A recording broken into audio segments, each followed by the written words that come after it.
भावना के भूखे भोलेनाथ जी। शिव जी की अद्भुत कहानी।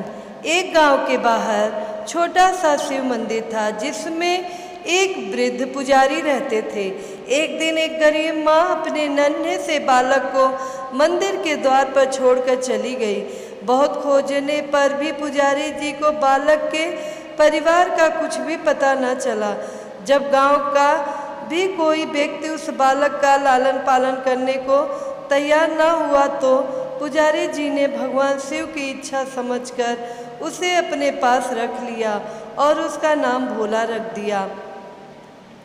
गांव के श्रद्धालु भक्तों से जो कुछ प्राप्त होता उसी से भगवान शिव का, पुजारी जी का और बालक भोला का किसी तरह गुजारा चलता।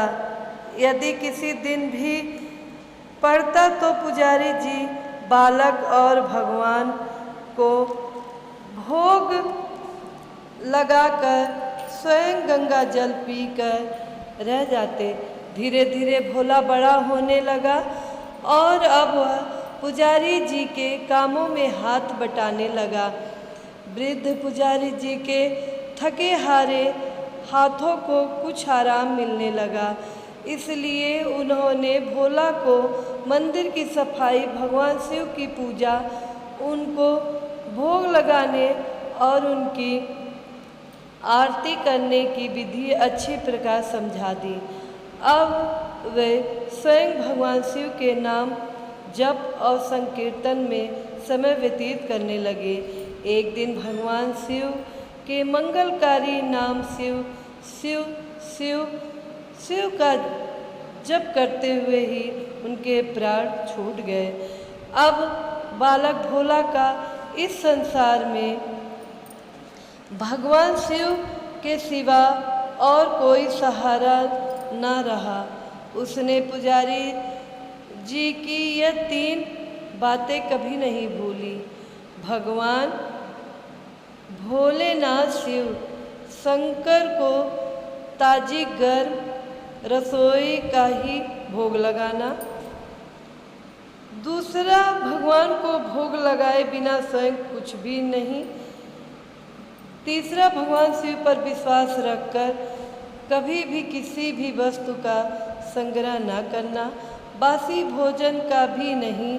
यदि कोई भक्त पहले से बना भोजन या मिठाई मंदिर में दे जाता तो बालक भोला उसे गरीबों में बांट देता। वह ताजी रसोई बनाकर ही भगवान को भोग लगाता, उसके बाद ही स्वयं प्रसाद ग्रहण करता और यदि बचता तो उसे बांट देता। यदि रसोई बनाने को सामग्री न होती तो भोले बाबा और भोला भगत दोनों गंगा जल पीकर ही रह जाते। एक बार बरसात का मौसम आया और 3-4 दिन तक मूसलाधार वर्षा होने से मंदिर में एक भी भक्त नहीं झांका। भोला अपने भोले बाबा को गंगा जल का ही भोग लगाता और उसे ही पीकर रह जाता। भोले बाबा बालक की भक्ति और सहन शक्ति की परीक्षा लेते रहे, किंतु आखिर में अपने भक्त बालक को भूख से तड़पते देख उनसे रहा न गया। वे सेठ के नौकर का रूप धरकर हाथ में भोजन सामग्री की पोटली लेकर वर्षा में भीगते हुए मंदिर के द्वार पर जा पहुँचे। उन्होंने आवाज़ लगाकर भोला को बुलाया और उसके हाथ में पोटली देते हुए बोले, सेठ जी ने यह कच्चा राशन भेजा है, इससे रसोई बनाओ, भोजन भोग लगाओ और स्वयं भी प्रसाद पाओ। मैं कल फिर आऊँगा। भोला भगत ने आशीर्वाद देकर उसे विदा किया और सूखी गीली लकड़ियों के धुएं में गर्म रसोई बनाकर भोले बाबा को भोग लगाया। पूरे बरसात के मौसम में भोले बाबा नौकर के भेष में भोला भगत को सीधा देने आते रहे और स्वयं भी गर्मा गर्म रसोई का भोग पाते रहे। एक दिन भोला भगत ने सोचा कि सेठ जी को कच्चा राशन भेजते हुए 4 महीने हो चले, किंतु वह स्वयं कभी मंदिर में भोले बाबा का प्रसाद ग्रहण करने नहीं आए। अगले दिन जब भोले बाबा नौकर के भेष में सीधे की पोटली देने आए तो भोला भगत उनसे बोला, भाई तुम्हारे इतने धर्मात्मा सेठ जी कभी स्वयं मंदिर में प्रसाद लेने नहीं आए, इस कारण मेरा हृदय अत्यंत दुखी हो रहा है। अपने सेठ जी से कहना कि कल वे भी मंदिर में प्रसाद ग्रहण करने अवश्य पधारें। सुनकर नौकर बने भोले बाबा चौंक कर घबरा उठे और बोले, पुजारी जी, सेठ जी मेरे द्वारा आपको कच्चा राशन भेजते हैं, आप इससे भगवान को भी भोग लगा देते हैं और स्वयं भी प्रसाद पाते हैं, फिर सेठ जी को बीच में बुलाने की क्या ज़रूरत है? जैसा चल रहा है वैसे ही चलने दीजिए ना। भोला बोला, ऐसे कैसे चलने दूँ? आपके धर्मात्मा सेठ जी इतने दिनों से कच्चा राशन भेज रहे हैं, क्या मैं उन्हें भगवान का प्रसाद देने का अपना कर्तव्य भी पूरा ना करूं? मैं किसी का उधार खाने वाला नहीं हूं। अपने सेठ जी से कह देना कि यदि कल भोले बाबा का प्रसाद ग्रहण करने ना पधारे तो मैं उनका कच्चा राशन लेना बंद कर दूंगा। नौकर बने भोले बाबा तो अपने भोले भगत की अकड़ देखकर काँप उठे और यह सोचकर मन ही मन हंसे कि वाह, आज तो लेने वाला ही देने वाले पर धौंस दिखा रहा है। लेकिन सरल हृदय भक्त के मनोभाव पर रीझ कर वह बोले, ठीक है पुजारी जी, कल सेठ जी मंदिर में प्रसाद ग्रहण करने जरूर पधारेंगे। दूसरे दिन बड़े सवेरे ही भोले बाबा नौकर के भेष में दूध और बहुत सारी भोजन सामग्री लेकर मंदिर पहुंच गए। भोला चौंकते हुए बोला, भाई आज इतना सारा सीधा किस लिए ले आए? नौकर बने भोले बाबा बोले, पुजारी जी भूल गए क्या?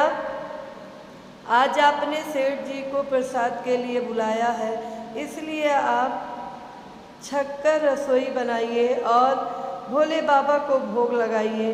हाँ, यह तो बता दीजिए कि सेठ जी किस समय पधारे? भोला ने प्रसन्न होकर उन्हें सेठ जी के आने का समय बता दिया। अब भोला भगत की इच्छा पूर्ण करने के लिए भोले बाबा कैलाश पर सेठ का रूप धारण करने लगे। इधर अपने स्वामी को एक प्यारे भक्त के यहाँ जाने का समाचार सुनकर ममतामयी अन्नपूर्णा माँ पार्वती भी भला कैसे पीछे रहती। वे भी पति की आज्ञा लेकर सेठानी का रूप धारण करने में जुट गईं। भोले बाबा ने अपने गले से मुंडों की माला उतार दी, शरीर पर लगी भस्म, कमर पर पहना हुआ बाघंबर और बाहों और कानों में पहने सांपों के हार भी उतार कर रख दिए।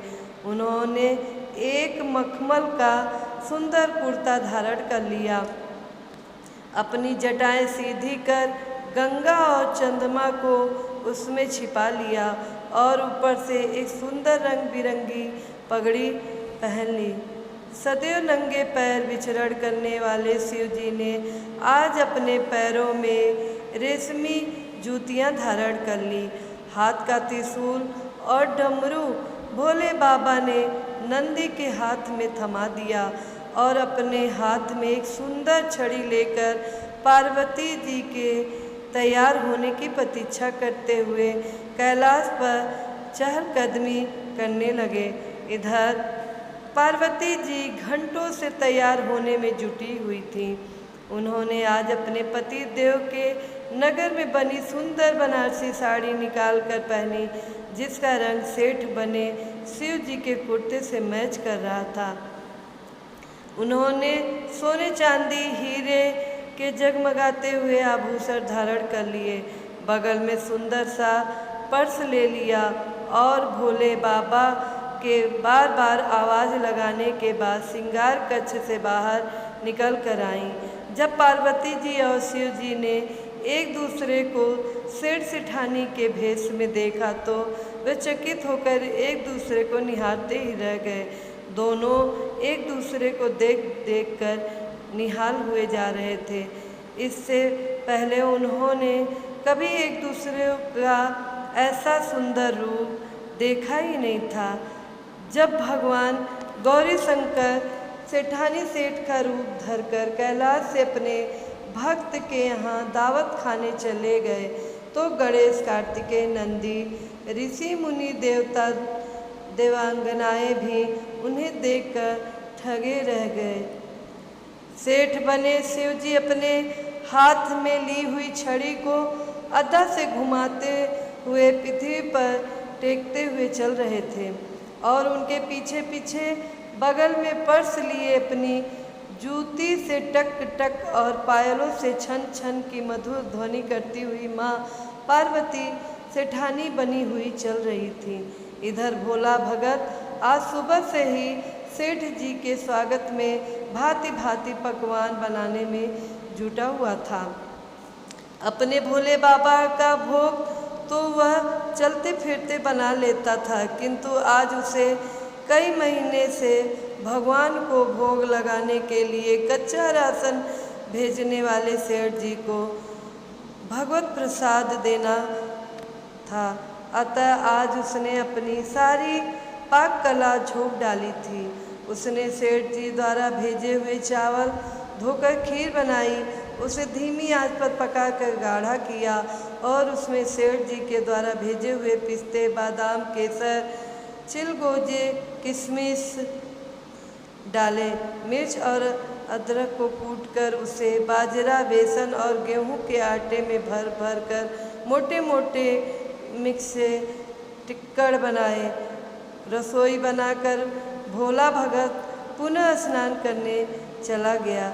स्नान करके लौटा तो देखा सेठ जी प्रसाद ग्रहण करने के लिए स्वयं तो आए ही हैं, संग में अपनी सेठानी को भी ले आए हैं। भोला ने झट दोनों से राम राम की, उन्हें आसन देकर बैठाया और बोला, मैं अभी भगवान को भोग लगाकर आता हूँ, फिर आपको प्रसाद परोसूंगा। भावना के भूखे भोले बाबा से भूख सहन नहीं हो पा रही थी, इसलिए वो बोले, पुजारी जी भगवान को जल्दी से भोग लगाइए, मुझसे भूख सहन नहीं होता। भोला भगत बोला, सेठ जी भूख तो मुझे भी बड़े जोर से लग रही है, किंतु मैं अपनी भूख के कारण भगवान को भोग लगाना नहीं भूलता। यदि दुनिया के सारे लोग इसी तरह अपनी भूख के लिए भगवान को भोग लगाना भूल जाएं तो भगवान तो भूखे मर जाएंगे। सेठ जी बने भोले बाबा का एक पत्तल उठाते हुए बोले, पुजारी जी आप भोग लगाइए, इधर मैं पत्तल परोस लेता हूँ, मुझसे भूख सहन नहीं हो पा रही है। भोला भगत सेठ जी बने भोले बाबा को डांटते हुए बोला, सेठ जी भगवान के काम में ना तो जल्दीबाजी चलती है और ना कंजूसी। मैं जब तक भगवान को भोग नहीं लगा लेता आप रसोई के पास भी नहीं भटक सकते। चुपचाप इधर बैठ जाइए और ओम नमः शिवाय जपते रहिए। मैं अभी आता हूँ और आपको पेट भर भोजन कराता हूँ।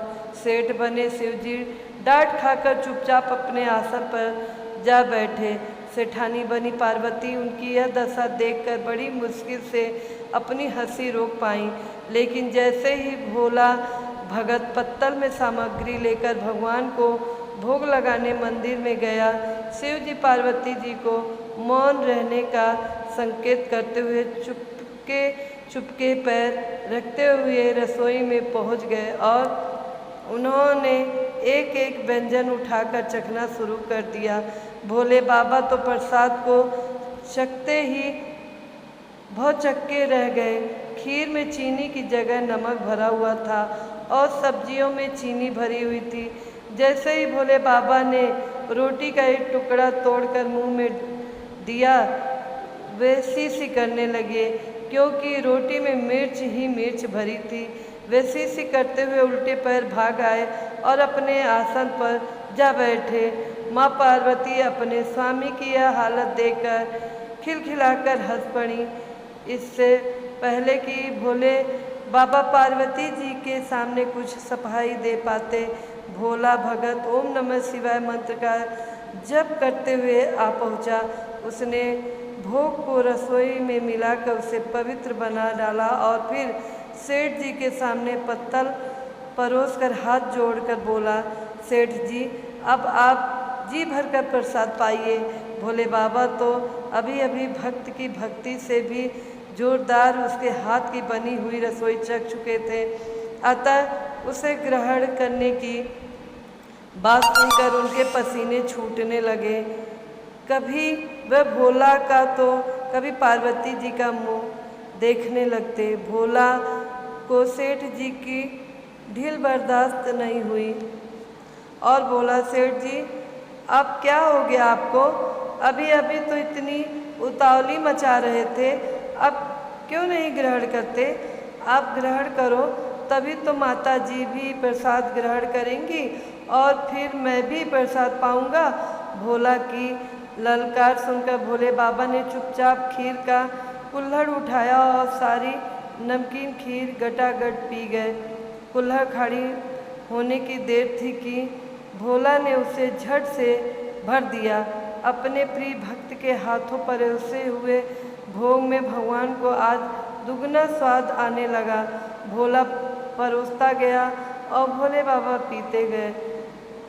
जगन माता पार्वती भक्त और भगवान दोनों के प्रेम को देख देख कर मंत्रमुग्ध हो रही थी। जब सारी रसोई समाप्त हो गई तो भगवान ने एक जोर की डकार ली। भोला को होश आया और बोला, वाह सेठ जी वाह, मैं ही बावला था जो इतनी थोड़ी सी रसोई बनाई। मुझे पता होता कि आपको प्रसाद ग्रहण करने का इतना शौक है तो और भी ज़्यादा रसोई बनाता। भोले बाबा अपने पेट पर हाथ फेरते हुए सेठानी बनी पार्वती जी की ओर मुस्कुरा कर देखते हुए बोले, पुजारी जी मैं इतना रोज़ कहाँ खाता हूँ, किंतु आज प्रसाद इतना स्वादिष्ट बना है कि अपने पर बस ही नहीं रहा और खाता ही चला गया।